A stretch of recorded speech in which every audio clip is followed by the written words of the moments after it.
Our next panel right now will discuss how innovations across media are allowing broadcasters to reach new audiences in new ways every day. Leading it is Diana Marszalek. Diana is a contributing editor at Broadcasting and Cable for local TV. She has more than 25 years of reporting and journalism experience at publications like Newsweek, the Associated Press, New York Times, and the San Francisco Chronicle. Please welcome Diana. Our first introduction is our middle seat guest, Louis Gump. Louis is the CEO of News On, which is a digital media company focused on local television news. Louis's career includes work on many benchmarks of mobile technology for organizations like the Weather Company and CNN. Next to Louis is Ann Shelley, who for more than 20 years has, I'm sorry, you have more than 20 years of ages me. Of wireless and media experience.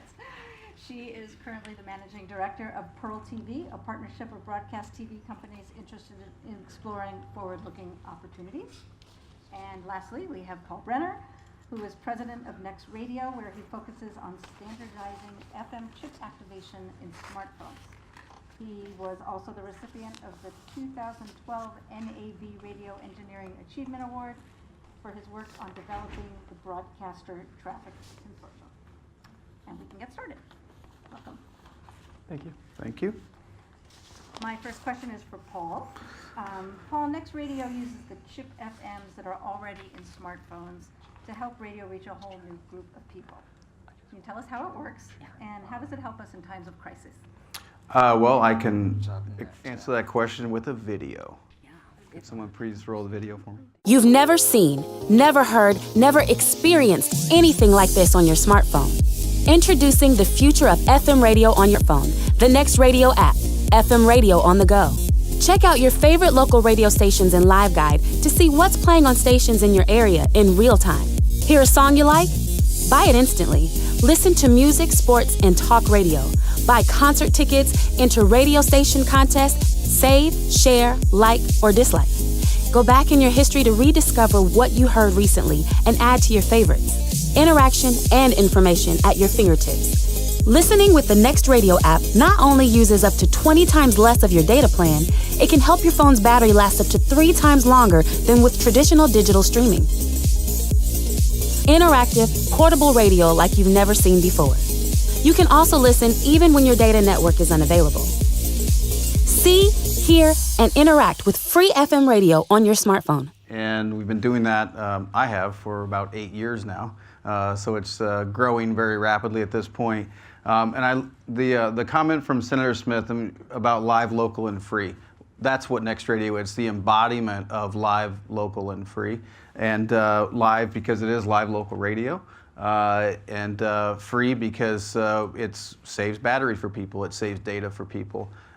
We call it crowdsourced energy consumption because everybody gets to save a little battery out in the market. So there's the kind of the introduction to Next Radio, and just to talk a little bit about what it means to the public service aspect.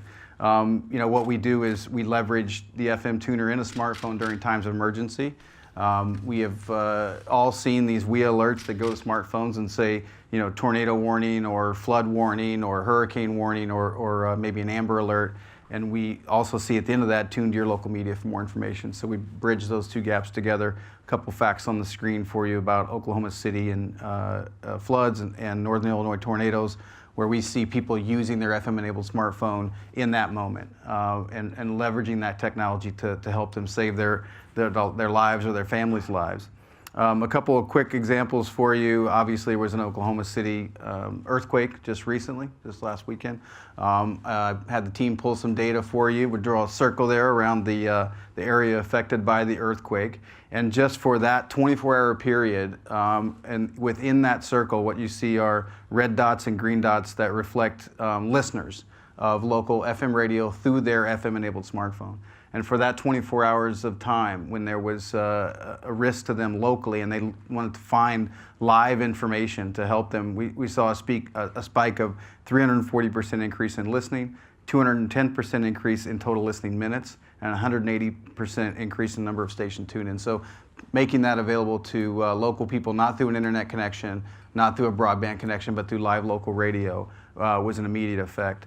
And just in the final piece, in the innovation category, we announced this with GSS Alert FM earlier this year, and we'll bring it to market in October, further marrying the alerting capability, the WIA, the iPause alerting, and live local radio into one platform. It'll be an October release. And the Louisiana flooding comment there revives FM chip argument, and the quote from Polly Prince Johnson down there at Louisiana Association, where they had outages, and it really would have been helpful to have more people with FM in their smartphones. Excellent, thank you. Lewis, on to you. Great, thanks. So NewsOn takes live over-the-air local content and lets users view it on a variety of platforms, from streaming platforms to tablets and smartphones. Tell us a bit about what you've created here. I'll be happy to. And did we have a video also? Introducing NewsOn, local news nationwide. The NewsOn app delivers an entirely new way to access and experience local news. Users can easily locate favorite markets and stations using the interactive map. Then, effortlessly access the streaming video. They can pinpoint the exact spot in a newscast they want to see. And if they aren't able to see the broadcast live, they can find it up to 48 hours later. NewsOn reaches digital audiences who care about local news, providing convenient access on mobile devices and connected TVs. Our presence in the biggest app stores means stations can now reach new audiences in powerful ways. Local news has never been more relevant, and with NewsOn, it's never been this nationally accessible. NewsOn is an essential part of the future of local news, connecting viewers to the communities they care about across the country. Locally relevant, nationally accessible. Download the NewsOn app. Okay, so you can see some similarities, I suppose, and I would think that the Next Radio and NewsOn are very complementary. We bring video to the screen for certain situations that seem to be highly relevant. I also heard the comment a little bit earlier about the heart of a broadcaster being the heart of a public servant. And it occurs to me that not only does that ring true, but also taking that as a cue, then NewsOn is public service magnified. We currently have a number of stations in our app, and I'll share a little bit more about it. So NewsOn's vision is very simple. It's just a few words. Provide instant access to local news for everyone. And we mean that literally. And however, we're a new company. In fact, we just launched last November, and so we're really pleased to see the progress that we've made thanks to our owners and thanks to the users of the app. Our mission, I won't read through the whole thing, you can read it. However, I want to key on the last piece, which is relevant for this gathering, and that is to serve as a primary catalyst for innovation in journalism. We didn't write that for this session, but we do mean it. Because what we see is that broadcast already has a very strong track record of innovation. These companies in many cases are pillars within their communities, and the question is, how do we keep to the core but also keep advancing with technology? So a few facts. NewsOn as of last week and today also now features video content from 163 TV stations in 108 markets covering 83% of the U.S. population. I want to put this in a little bit of context with stats that aren't on the slide. I did a little research before this and found that there are about 1,400 full-power commercial TV stations in the U.S. Of those, around 800 of those stations produce local news. And we have about 163, around 20% of that. So that's up from around 118 at launch last year, with more on the way. We cover 48 of the top 50 markets with at least one station, and 88 of the top 100 markets and growing. And then we're available on multiple platforms, including iOS and Android, but also one that gets overlooked sometimes is Roku connected TVs. So we aren't just a mobile platform, we're also available in that instance on connected TV. And then it is important, especially in the context of this meeting, to note that this didn't happen with a bunch of VCs who got together at a nice little coffee shop in Silicon Valley and said, hey, what if we start this really cool idea? What if we broadcasted? Actually, instead, this company has been formed by the industry and to highlight some of the best things about TV local news. So our owners are ABC, the ABC-owned television station group, Cox, Hearst, Hubbard, Media General, Raycom, and Sinclair. We'll have at least one other announcement coming this fall with an additional investor, and we're really pleased to see support from the industry. Excellent. Thank you. Which brings us to Ann. Ann, NextGen TV is a completely different broadcast standard using IP technology. What are one or two of the new services that this will allow? Well, I'm not going to stick to one or two, but I do have a video I want to roll here. Television broadcasters are leading the way with a new system that will merge the capabilities of over-the-air broadcasting with the internet. 2 decades ago, the Advanced Television Systems Committee celebrated the FCC's adoption of the first all-digital over-the-air TV standard. It offered pristine, high-definition video delivered in the same 6 MHz channel once needed for black and white, and then color TV. Now broadcasters are evolving to meet the needs of today's viewers and advertisers. This next-generation broadcast platform merges the best capabilities of over-the-air and broadband viewing. The result is a convergence of the most popular method of watching live events with the variety of programming available online. ATSC 3.0 is designed from the ground up to be all of those things. A next-generation transmission system that can deliver 4K Ultra HD images with high dynamic range, plus interactive features and multi-channel immersive audio. ATSC 3.0 is the world's first broadcast standard built on an Internet Protocol backbone. This offers the advantage of both broadcast and broadband. Designed to integrate with Internet-delivered content, ATSC 3.0 will present viewers with more streams, more choices, more channels, and more flexibility. The system takes advantage of new technology with advanced video and audio compression and more robust modulation. Responding to the needs of broadcasters, this new broadcast platform is exceptionally robust, adaptable for single-frequency network transmission systems that can overcome physical challenges to deliver TV deep inside buildings and on the go. The result is better indoor reception and wide coverage for mobile devices. ATSC 3.0's advanced emergency alerting is designed to wake up sleeping devices, alert families of impending emergencies, and provide a rich variety of video, text, audio, and graphic information when it's needed most. New audience measurement tools come with ATSC 3.0, and the new system can also be a pipeline for delivering data to the car, to mobile devices, and to the home. ATSC 3.0 is built for a variety of receiving devices too. New gateway receivers will deliver over-the-air TV to existing tablets and smart TVs through Wi-Fi. Mobile devices and TV sets equipped with ATSC 3.0 receivers will make TV available virtually anywhere. That's all great news for viewers who will find it easier than ever to tune in to live TV broadcasts anywhere, anytime.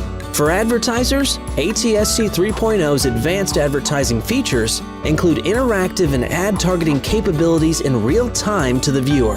Best of all, ATSC 3.0 is designed from the ground up with a suite of standards that can be updated in the future.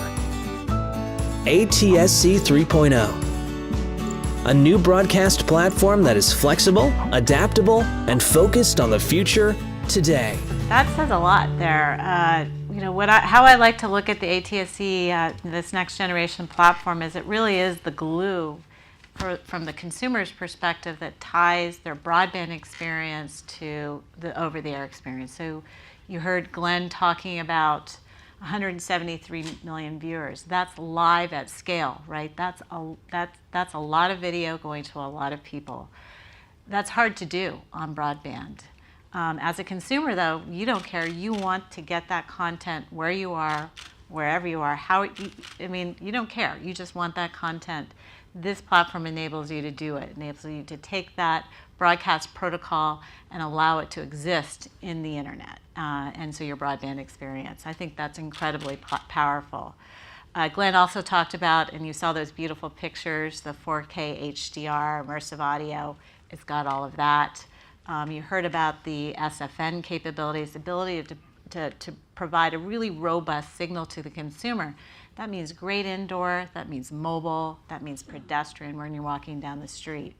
Data casting, you heard mentioned here, the ability to deliver more information over the air, whether that's video, information to cars. It's a whole new business model, which is listed down here. So broadcasters have a lot that they can do with this new platform, but I think the consumer wins in terms of receiving the best free over-the-air service in the future that enables them to get what they want, where they want, and how they want it. And lastly, one of the interesting applications here, and complements what Paul talked about, which is emergency alert systems capability. I'm not going to go into that because I know there's a great piece that Rebecca Hansen's going to talk about. But that's really powerful when you can deliver video, maps, and more information to consumers. And you obviously saw what they're doing with FM radio. I guarantee you they would be doing the same thing here. So we're really excited about this. It's here, and I'll talk a little bit more about what we need to have happen. Thank you. All right, we're going back to Louis. Yes. Louis, NewsOn has partnered with many broadcasters around the country. Can you tell us how this has changed the way that viewers are experiencing the news? Well, there are a number of changes. The first one is, as far as we know, NewsOn is the first time where on a mobile device you've been able to get over 100 local TV stations basically by choosing your location and then by pressing a button and then having it appear really fast. It so happens that we can do the same thing on local TVs as well. I want to key into something that's been mentioned by all the panelists now, and that is emergency alerts and public service. Just last week we had the storm which turned into a hurricane down in the Gulf after it passed by the southern part of Florida. And we just recently launched the capability to send an alert to mobile devices and then tune in immediately to multiple TV stations. So our editor was watching, finding who was covering it live, and then we sent an alert for 5 or more stations at any one time. And the user got the alert, they could pick where they wanted to look, whether it was along the Panhandle or up the East Coast, and they could find the information. So that's one of the changes that we're seeing. Another one, well, actually I'll comment on some of the most common use cases. If you have somebody who's at home but they weren't able to watch the news at 6 and they want to, they can watch it there. I just heard a story about somebody who lives in Ohio and cares about their grandmother in Ohio. They can go watch the news from a city where a relative lives. When you're traveling, for example, I would imagine that a number of people travel from here to cities where occasionally the president is visiting. You can see if the motorcade is going to be somewhere where you're going. But there is a use case that we did not predict, and I wish we had. I wish we'd been that prescient. It turns out that a lot of people in the broadcasting industry are our most loyal and active users, and followed closely by a number of people in government. And the reasons for that is, in hindsight, very clear. In broadcasting, if you're an executive with one of our station groups, you can immediately follow any one of your stations at any time, either live or time shifted on demand for the most part, and see what's going on. In the case of government, if you're a senator from Oregon, and on the other hand, you're in Washington, D.C., you can tune in and find the news from Oregon or other places. So that's turned out to be convenient for a number of people.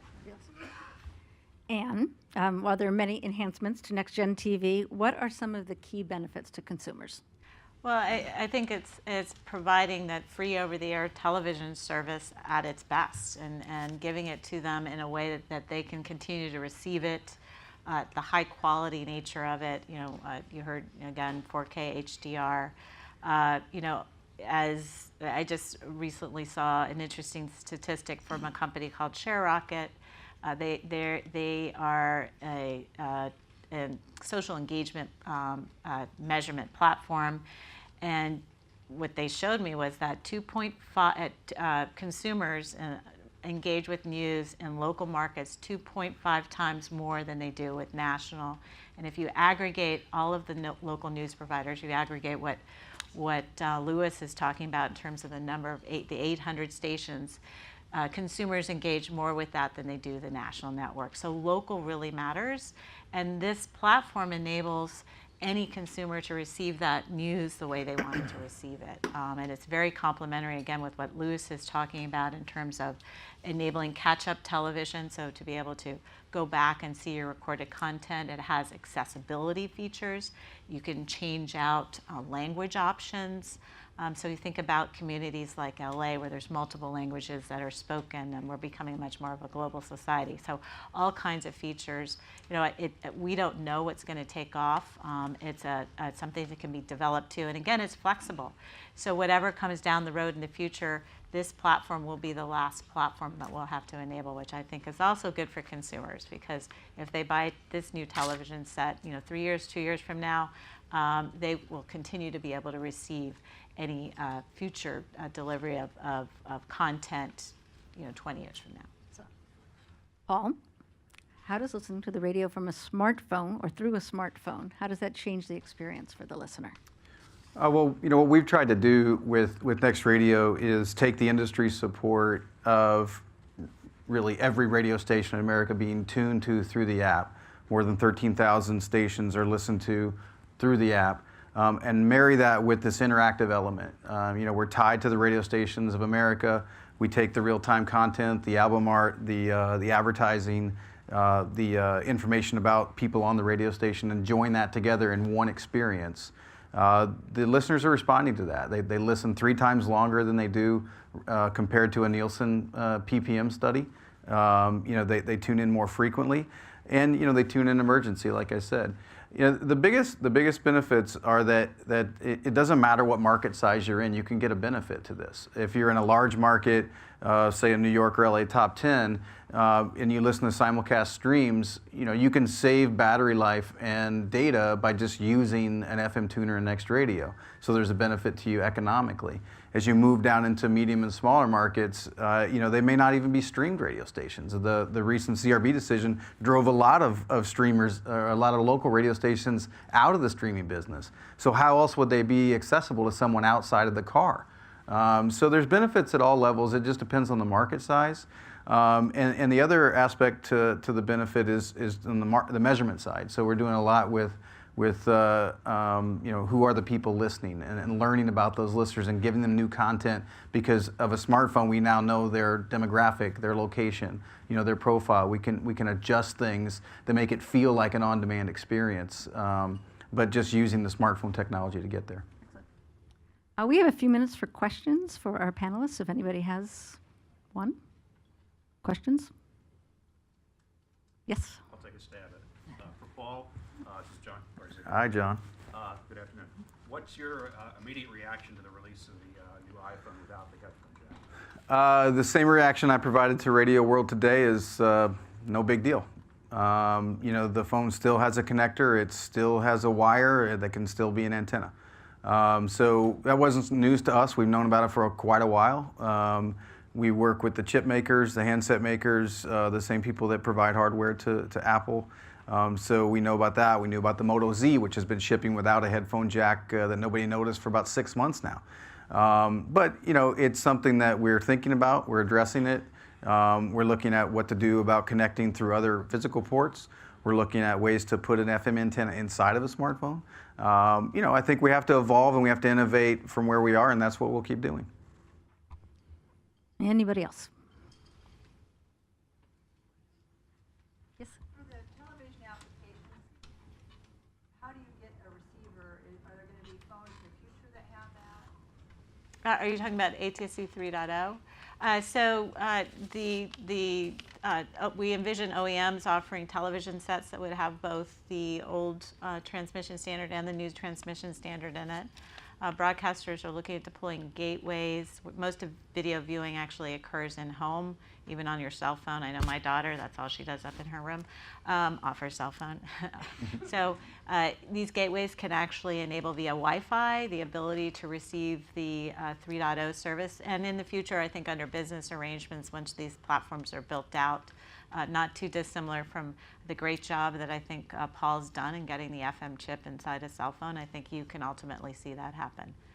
But I think innovation in the home with tablets and other devices that are big viewing platforms for video, that's where we're starting.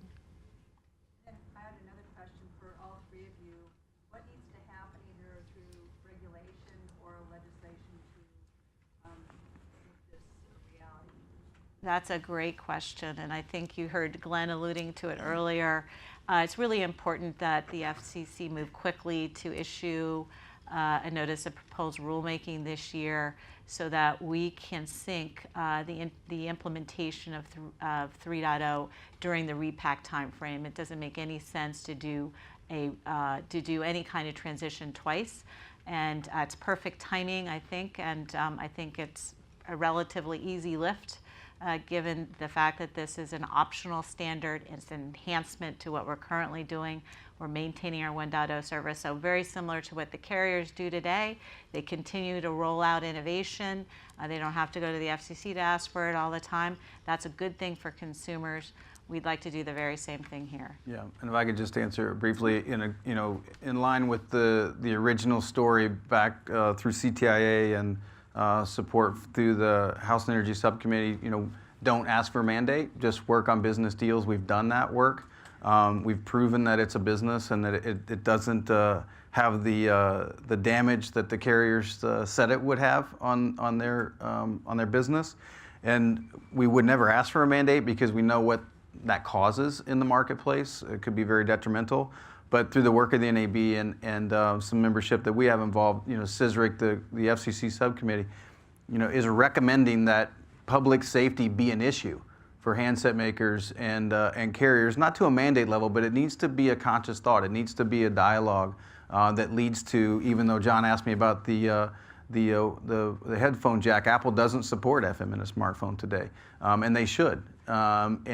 We still battle carriers every day and OEMs and handset makers to activate. It's a constant battle. And I think more dialogue around why it's a public value would be very, very important. So to wrap things up, final question for all of you. What are the 2 key takeaways that those in Washington should know to help further broadcast innovation? Louis, you want to start? No, Louis, Been start. quiet? I'll be happy to. The first thing that I would point out is that there is a bias that many of us hold, and sometimes we see in regulation as well, that established companies have a lot harder time innovating than startup companies. And so I would suggest that we simultaneously acknowledge the difficulty that some large companies have, having worked in large companies as well as small ones, in kind of jumping beyond their field of vision at any one time. But on the other hand, acknowledge that when you see companies like the 3 that are represented here and a lot of other things that are happening in the marketplace, that actually a lot of very powerful innovation, and sometimes the most powerful innovation, can happen when incumbents are very forward-looking and willing to put their heft behind it. So that would be the first thing. And the second one would be, as simple as this is, it's much more practical, it's less theoretical, and that is use this stuff. Because it's easy to get busy in whatever it is that is our daily jobs. And I would suggest, pick a week, take 30 minutes, and just start reading and playing with some of the many products out there that affect our world. Ann?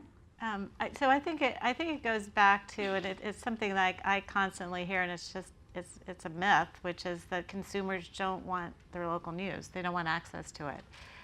All the research shows you that they do. I just mentioned one, which is if you look at social engagement today, the local broadcast wins. The recent Louisiana floods is another example where the local broadcasters were serving their communities. That story got lost in the national news, and it certainly got lost on the digital platforms. And I think if we can bring these new platforms, innovate, to continue to bring our news service to the consumers the way they want it, I think that's a good thing. We offer a public service, it's a free service, and it's a really important service. And back to the emergency alert capabilities, that's another one that we all value because we're broadcasters, we understand it, and I think consumers really value it. I don't think the policymakers sometimes understand how important that is.